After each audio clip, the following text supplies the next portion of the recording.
येणारा गुढीपाडवा, रमजान ईद आणि श्रीरामनवमी यामध्ये कोणताही अनुचित प्रकार घडू नये यासाठी टेंभुर्णी पोलीस स्टेशनचे पोलीस निरीक्षक दीपक पाटील साहेब यांनी दंगा काबू पथकाची रंगीत तालीम घेतली आणि शहरामध्ये रूट मार्च या ठिकाणी घेण्यात आला।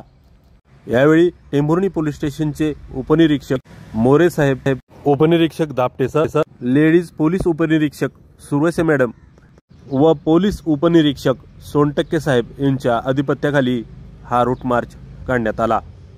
टेंभुर्णी परिसरातील रूट मार्च झाल्यानंतर मोडणीम आउटपोस्ट पोलीस स्टेशनच्या अंतर्गत सुद्धा या ठिकाणी मोडणीम शहरामध्ये रूट मार्च काढण्यात आला। या रूट मार्चमध्ये सर्व पोलीस कर्मचारी आणि गृहरक्षक दलातील जवान या ठिकाणी मोठ्या संख्येने सामील होते।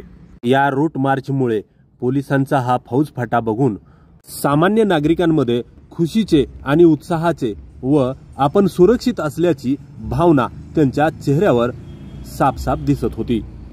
या रूट मार्चचं सुनियोजन टेंभुर्णी पोलीस स्टेशनचे सीओ इंगोले सर आणि मुलानी सर यांनी केलं।